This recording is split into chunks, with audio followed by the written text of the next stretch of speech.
Party ఫిరాయించినటువంటి BRS 10 మంది ఎమ్మెల్యేల విషయంలో స్పీకర్ ఎందుకు తాత్సారం చేస్తున్నారు? దీనిపైన మళ్ళా కేటీఆర్ దీనిపైన పిటిషన్ కూడా వేయడం జరిగింది. దీనికి సంబంధించి మరి బీజేపీ ఆలోచన ఏంటి, బీజేపీ ఎలా చూస్తోంది అనేది మాట్లాడదాం. వెంకటరెడ్డి గారు, సుప్రీంకోర్టు ఆదేశాలను ఉల్లంఘించడం అనేది రాజ్యాంగానికి విరుద్ధమా? 3 నెలల గడువు ముగిసిన తర్వాత కూడా ఇంకా ఎందుకు టైంని డ్రాగ్ చేస్తున్నారు? కాంగ్రెస్ పెద్దలు కావచ్చు, అలాగే కాంగ్రెస్ పెద్దల కనుసన్నల్లో నడుస్తున్నారు అనేటువంటి విమర్శలు ఎదుర్కొంటున్నటువంటి స్పీకర్ కావచ్చు, ఎందుకు ఈ విషయంలో ఇంత డ్రాగ్ ఆన్ చేస్తున్నారు? ఒకటి మేడం, ఇద్దరు బీఆర్ఎస్ కాంగ్రెస్ నాయకులు ఇద్దరు మాట్లాడిన తర్వాత నాకు ఒక అభిప్రాయం ఏర్పడ్డది. 1000 ఎలుకలను తిన్నటువంటి పిల్లి హజ్ యాత్రకు పోయినట్టుగా రెండు పార్టీలు ప్రజాస్వామ్యం గురించి, పార్టీ ఫిరాయింపుల గురించి మేము చేస్తున్నటువంటి చాలా గొప్పగా చేస్తున్నాం అనేటువంటి పద్ధతి లోపల మాట్లాడుతున్నటువంటిది చూసిన తర్వాత ఆ రెండు పార్టీలు సిగ్గుపడుతున్నాయో లేదో కానీ ప్రజలు మాత్రం సిగ్గుపడుతున్నటువంటి ఒక సందర్భం తెలంగాణలో కనపడుతున్నటువంటిది. మీకు అందరికీ తెలిసినటువంటిదే, తెలంగాణ ఉద్యమంలో సుమారుగా 1500 మంది పిల్లలు, యువకులు, యువతి, దళిత వర్గాలు, బీసీ వర్గాలు ఆత్మహత్యలు చేసుకున్నారు మేడం. తెలంగాణ కోసం ఆత్మహత్యలు చేసుకున్నారు. ఏ ఒక్క ఆంధ్ర నాయకుడి మీద కూడా దాడి చేయలేదు. జేఏసీ ఇచ్చినటువంటి తీర్పును మంచి అనేక మంది ఎమ్మెల్యేలు రాజీనామా చేసినట్టు తిరిగి ఎన్నికైనటువంటి సందర్భాలు వచ్చినాయి. అది గొప్ప ప్రజాస్వామ్యం. ప్రజా తీర్పును గౌరవించి మళ్ళీ ఎన్నికైనటువంటి సందర్భాలను కూడా చూడడం జరిగినటువంటిది. కాంగ్రెస్ నానబెట్టి చివరికి తప్పనిసరి పరిస్థితులు ఒకసారి చిదంబరం గారు ప్రకటించి మళ్ళీ తర్వాత తెలంగాణ ఇచ్చినటువంటి మాట వాస్తవం. ఇంత చారిత్రక త్యాగాల పునాదుల మీద ఏర్పడినటువంటి తెలంగాణలో 2014 రాష్ట్రం ఏర్పడ్డ తర్వాత ఏం జరిగింది? బీఆర్ఎస్ పార్టీ అధికారంలోకి వచ్చినాక కాంగ్రెస్కు సంబంధించినటువంటి నాయకులు నా లెక్కలో సుమారుగా ఒక 50 నుంచి 60 మంది ఎమ్మెల్యేలు, ఎమ్మెల్సీలు, 2 మాజీ పిసిసి ప్రెసిడెంట్లతో సహా కేశవరావు గారు ఎక్కడ అధికారం ఉంటే అక్కడ పోతుంటాడు ఆయన. వినడానికి మనకు ఇట్లా నాకైతే జర్రులు వాకినట్టుంటుంది ఆయన పార్టీ ఫిరాయిస్తే. కేశవరావు గారు, డి శ్రీనివాస్ గారు, వీళ్ళు అనండి ముఖ్యమంత్రి అర్హత ఉన్నటువంటి వారు. కేవలం పదవుల కోసం, ఎమ్మెల్సీ పదవి కోసం డి శ్రీనివాస్ గారు, ఎంపీ పదవి కోసం రాజ్యసభ సీటు దొరకలేదని చెప్పి కేశవరావు గారు ఆ పార్టీలోకి ఈ పార్టీలోకి చివరికి మళ్ళీ ఈ పార్టీలోకి వచ్చినటువంటి పరిస్థితి ఇదానండి. తెలంగాణలో త్యాగాల పునాదుల మీద ఏర్పడినటువంటి అమరులు చేసినటువంటి త్యాగాల పరిస్థితి ఇదా మనకు కనపడుతున్నటువంటిది. కాబట్టి నేను ఏమంటున్నా మేడం అంటే, ఇవాళ 40-50 మంది ఎమ్మెల్యేలు, ఎమ్మెల్సీలు టీఆర్ఎస్ పీరియడ్లో కాంగ్రెస్కు సంబంధించినటువంటి వాళ్ళు కానివ్వండి, టీడీపీకి సంబంధించినటువంటి లెజిస్లేచర్ పార్టీ అన్ని కూడా కలిసినాయి అని చెప్పి వైసీపీ కానీ రకరకాలుగా బీఆర్ఎస్ ఆనాడు ఉన్న టీఆర్ఎస్ పార్టీ కేసీఆర్ గారు కలుపుకున్నారు. కారణాలు ఎన్నైనా ఉండొచ్చు. మొత్తం లెజిస్లేచర్ పార్టీ కలిసింది, మాది ఇది అని చెప్పుకున్నారు. ఆ యొక్క ప్రభావము కాంగ్రెస్ మీద తీవ్రంగా ఉంది. ఇప్పుడే చెప్పినాడు మిత్రుడు మానవతరాయ్ గారు, 12 మంది ఎమ్మెల్యేలు పోవడము. మరి వాళ్ళే చెప్తుంటారు, ఒక దళితుడు బట్టి విక్రమార్క గారు legislature party leader, Congress legislature party leader అయ్యేటువంటి అవకాశాన్ని పోగొట్టుకున్నామని ఇంత చెప్పిన తర్వాత రేవంత్ రెడ్డి గారి యొక్క స్పీచెస్, ఇప్పుడు ఆయన ఉన్నాడు కాబట్టి మాట్లాడుతున్నాను, పిసిసి ప్రెసిడెంట్ ఉన్నప్పుడు రాళ్లతో కొట్టండి, ఇంటి దగ్గర ధర్నా చేయండి వాళ్ళ మీద, మళ్ళీ వాళ్ళ అనేటువంటి పద్ధతి లోపల ఒక ఉద్యమాన్ని నడిపినటువంటి కాంగ్రెస్ పార్టీ తాను మాట్లాడిన దానికి గౌరవప్రదంగా ప్రజాస్వామ్య పద్ధతి ప్రకారంగా ఏ పార్టీ ఎమ్మెల్యేలు చేర్చుకోకూడదు. అది చేర్చుకుంటామన్నా కూడా చేసుకోకూడదు. ఎవరు? బీఆర్ఎస్ పార్టీ వాళ్ళు సుమారుగా 10 మంది అనేటువంటిది.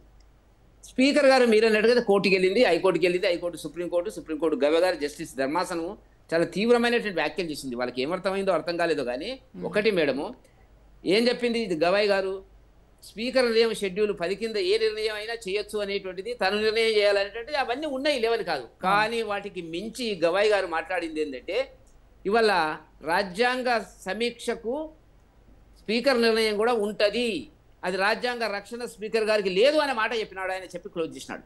ఇప్పుడు రేపు ఏం జరగబోతుందో తెలియదు. 17 నాడు మళ్ళీ బీఆర్ఎస్ పార్టీ. నేనేమంటున్నా అంటే, 3 నెలల టైం ఇచ్చినారు, జూలై 31కి ఇచ్చినారు, అక్టోబర్కి అయిపోయింది, మళ్ళీ టైం అడుగుతున్నారు. లెజిస్లేచర్ పార్టీ సెక్రటరీ గారు రాసినారు, ఆ పని ఉంది, ఈ పని ఉంది అనేటువంటిది. చిన్నపిల్లలు నవ్వేటువంటి పద్ధతి లోపల కాంగ్రెస్ అనుసరిస్తున్నటువంటి విధానం. ఒకటి నేను చెప్పదలుచుకున్న పాయింట్ ఏంటంటే, మేము ఏదో పని మీద పోయినాము, అభివృద్ధి కార్యక్రమాల కోసం పోయినాము. అభివృద్ధి కార్యక్రమాల కోసం పోతే అంటే ఏం జరుగుతుందండి అంటే నాకు కొద్దిగా ఉదాహరణ చెప్పాలంటే నాకు బాధ అనిపిస్తుంది. కానీ అంటే పెళ్ళైన వాళ్ళు అందంగా కనపడేటువంటి వాళ్ళు ఎవరైనా వదిలేసి వెళ్ళిపోవడమేనా? విడాకులు ఇవ్వాలి కదా, విడాకులు ఇచ్చి మళ్ళీ పెళ్లి చేసుకోవాలి కదా, ఎవరు తప్పు పట్టరు కదా.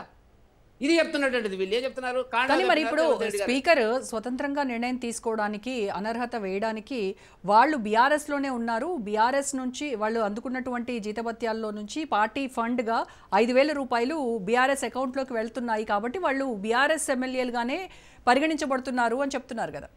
ఎక్కడ మేడం ఇప్పుడు దానం నాగేందర్ కేసేది పోటీ చేసినాడు కదా, కడియం శ్రీహరి గారు కూతురు కోసం ప్రచారం చేసినాడు కదా. మరి ఈ 2 కేసులను ఎందుకు సెటిల్ లేదు స్పీకర్ గారు? మిగతా సమస్యలు అట్లా పెడదాము, ఏది డబ్బు మా అకౌంట్లోకి వెళ్ళిపోతుంది అనేటువంటిది కూడా అర్థరహితమైనటువంటి వాదనలు. ఈ 2 కేసులు ఎందుకు సెటిల్ చేయలేకపోయినాడు? గతంలో టీఆర్ఎస్ చేసింది ఇదే కదా. సబితా ఇంద్రారెడ్డి గారిని, శ్రీనివాస్ యాదవ్ గారిని టీడీపీ అతను కాంగ్రెస్ నుంచి ఎన్నికైనటువంటి సబితా ఇంద్రారెడ్డికి పదవులు ఇచ్చింది కదా, సుధీర్ రెడ్డి గారికి పదవులు ఇచ్చింది కదా. ఈ 2 పార్టీలు కూడా ప్రజాస్వామ్య విలువలు లేనటువంటి దిగజారిన కుటుంబ పార్టీలు దేశంలో. అది ఒక పెద్ద కుటుంబ పార్టీ, ఇది ఒక చిన్న కుటుంబ పార్టీ. ఎఫెక్ట్ అయింది కదా కాంగ్రెస్ వాళ్ళు. ఎఫెక్ట్ అయిన తర్వాత విలువలు ఉన్నాయి కదా. మీకు 64 మంది సభ్యులు ఉన్నారు కదా. సిపిఐతో కలిస్తే ఇంకా 65, 66 ఉంటారు కదా మీరు. 64, 65, 63 ఏదో ఉన్నారు కదా. మీ ప్రభుత్వానికి వచ్చినటువంటి అంటే ఎంతసేపు అయిందంటే ఆ పార్టీ ఈ పార్టీ మీద, ఈ పార్టీ ఆ పార్టీ మీద చెప్పి తప్పించుకుంటున్నారు. స్పీకర్ నిర్ణయం అనేటువంటిది సమీక్షకు వస్తుంది. ఇప్పుడు రాజ్యాంగంలో ఉండేటువంటి అంశాలు వాళ్ళే చెప్పుకుంటున్నారు. రాజీవ్ గాంధీ గారు తెచ్చినటువంటి గొప్ప బలహీనమైనటువంటిది. సరే, దానికి సంబంధించినటువంటి మార్పులు చేర్పులు చేయాలా సుప్రీంకోర్టు కూడా వ్యాఖ్యానం చేసింది మన గవాయ్ గారు. కేంద్ర ప్రభుత్వం ఆలోచించాలా దీని గురించి అనేటువంటిది. కాబట్టి నేనేమంటున్నా అంటే ఇవాళ స్పీకర్ నిర్ణయం అనేటువంటిది ప్రజల అభిష్టానికి వ్యతిరేకంగా ఉండకూడదు అని మనం కోరుకుందాం. ప్రజలు అయితే ఈ విషయంలో పార్టీ ఫిరాయించి వచ్చినటువంటి ఎమ్మెల్యేలను పార్టీలో జాయిన్ చేసుకోవడం విషయంలో బీజేపీ కూడా ఏం తక్కువ తినలేదు. బీజేపీ కూడా కాంగ్రెస్ ఎమ్మెల్యేని మీ పార్టీలోకి వచ్చిన తర్వాత రిజైన్ చేయకుండానే ఆయనకు మంత్రి పదవి కట్టబెట్టినటువంటి చరిత్ర కూడా బీజేపీకి ఉంది. దానికి సంబంధించి రాహుల్ గాంధీ కోర్టు మెట్లకి అయింది కదా. అది తప్పు అనేటువంటి తేలింది కదా. ఆ నిర్ణయాన్ని మేము స్వాగతిస్తున్నాం కదా. మరి ఇప్పుడు ఇక్కడేం జరుగుతుంది? 2 సంవత్సరాలు పక్క పార్టీని విమర్శించేంత విమర్శ ఏముంది? అక్కడ జరిగింది కదా. మీరన్నట్టుగా రాహుల్ గాంధీ గారు కోర్టుకు వెళ్ళిండ్రు, కోర్టు కొట్టేసింది, అయిపోయింది. దాన్ని అంగీకరిద్దాం. ఇక్కడ కూడా జరగాలి కదా. ఇది మేము వ్యతిరేకించడం లేదు కదా. కోర్టు ఫైనల్ కదా. మేము ఒకవేళ పొరపాటు చేసినాం అనుకోండి, కోర్టు సరిదిద్దింది. మరి ఇక్కడ పొరపాటు జరిగితే కోర్టు సరిదిద్దదు, ఏది జరగదు, స్పీకర్ గారు సరిదిద్దరు. పైగా ఏం చెప్పుకుంటున్నారు? సిగ్గు లేకుండా వాళ్ళు కాండవ కప్పినారు మాకు. కాండవ అంట నేను చాలా జాగ్రత్తగా అనలైజ్ చేసిన, వాళ్ళు గూగుల్లో సెర్చ్ చేసిన కాండవ అంటే పార్టీ కండవ, అది జాతీయ పార్టీ కండవ అంటే. జాతీయ పార్టీ కోడ్ ఆఫ్ కండక్ట్ 25 పేజీలు నేను సెర్చ్ చేస్తే వచ్చింది. మీ గెస్ట్ కోఆర్డినేటర్ రాఘవరెడ్డి గారు పంపించాను, ఒకసారి చదవండి. ఎందుకంటే మీ నెంబర్ లేదు కాబట్టి నా దగ్గర. ఎవరి మెడలో అంటే వాళ్ళ కాండవలు కప్పకూడదండి. ఒక జాతీయ భావం ఉన్నటువంటి అంటే వాళ్ళు ఏం చెప్తున్నారు? మీరు గుళ్ళోకి వెళ్తే కండువ వేస్తారు, దానికి కూడా 3 రంగులు ఉంటాయి, అలాంటి కండువాని జాతీయ జెండా అంటున్నారు. మీడియాలో వచ్చింది. మీరంతా కోటి చేస్తే సబ్జెక్టు కరెక్షన్ ఏంటంటే జాతీయ జెండా మా మెడలో వేసినారు తప్ప పార్టీ కాదు అనేటువంటి పాట చెప్తున్నటువంటిది.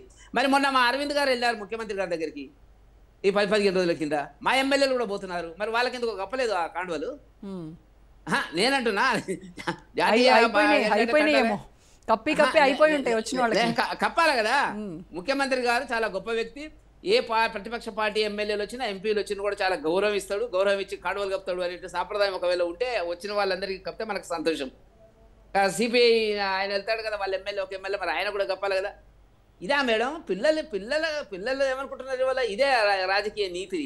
మనం ఉంటే ఒకటి, మనం చెప్తే ఒకటి నీతి, మనం ఎదుర్కొన్నప్పుడు ఒక పద్ధతి అనేటిది. కాబట్టి వాళ్ళ కాంగ్రెస్ పార్టీ అనుసరిస్తున్నటువంటి విధానాలు, గతంలో బీఆర్ఎస్ పార్టీ అనుసరించిన విధానాలు రెండింటిని కూడా ఖండించవలసి. ఏ పార్టీ చేసినప్పుడు కూడా అది 2 పార్టీ చేసిందా, బీజేపీ చేసిందా, తెలుగుదేశం చేసిందా అనేటువంటిది ప్రజాస్వామ్యంలో రాజ్యాంగబద్ధమైనది. ఇప్పుడు 10 ఆ ఎన్నికలు వస్తే పోనీ ఆ 10 ఎన్నికలు పక్కకు పెట్టండి. మొదలైతే దానం నాగేందర్ గారు ఊరేగిండు కదా, పోటీ చేసిండు కదా. ఆయన విషయంలో ఒకవేళ ఆ 2 నిర్ణయాలు శ్రీహరి గారిది చేసుంటే స్పీకర్ చెప్పేది నమ్ముతాం మనం. ఇలా రాజకీయాలు వచ్చినాయి దీంట్లో. కాబట్టి రేపు చూద్దాము. నేను అనుకోవడం ఏంటంటే ఒక వ్యక్తిగా, ఒక పౌరునిగా ఈ గవాయ్ గారి యొక్క ఒక సామాజిక అట్టడుగున ఉన్నటువంటి సామాజిక వర్గం నుంచినటువంటి గవాయ్ గారు చారిత్రక తీర్పు చెప్తారు దీని మీద. మీరు గుర్తుపెట్టుకోండి. ఆయన వెళ్లే ముందు, అతని పదవి విరమణ చేసే ముందు ప్రకంపనలు తెలంగాణలో ఆయన రిటైర్ అయిన వరకు ఇలాగే డ్రాగన్ చేస్తారు అని చెప్పి ఆయన 17 చేసింది కదా. నాకున్న సమాచారం మేరకు సబ్జెక్టు కరెక్షన్ మీరు కరెక్ట్ చేయాలి. 17వ తేదీ నాడు వేసినాడు. వదలడండి. ఆయన ఒక చారిత్రక తీర్పు మనం ఇస్తాడు అనేటువంటిది. అప్పుడు ఏం జరగబోతుంది అనేటువంటిది రేవంత్ రెడ్డి గారి ప్రభుత్వానికి ఇప్పటికే జరుగుతున్నాయి. చాలా కోర్టుల్లో వ్యతిరేకత వస్తున్నటువంటిది 42 లాగానే. కాబట్టి ఈ విషయంలో కాంగ్రెస్ అనుసరించినటువంటి విధానము గతంలో ఫేస్ చేసి అవమానానికి గురి అయ్యి ఇబ్బందులు పడ్డటువంటి జానారెడ్డి గారు, బట్టి విక్రమార్క గారు 10 మందితో వాళ్ళు ఎంత 2019 ఎంత ఉన్నది ఎన్నికైనటువంటి వాళ్ళు 12 మంది పోతే 7-8 మందికి ఉన్నటువంటి పరిస్థితులు ఉన్నటువంటి వాళ్ళు కనీసం ఇప్పటికైనా బుద్ధి తెచ్చుకొని వాళ్ళ చేత రాజీనామా చేయించడమో చేయడమో అనేటువంటి జరగాల. స్పీకరు వివాదాస్పదం కాకూడదని కోరుకుందాం.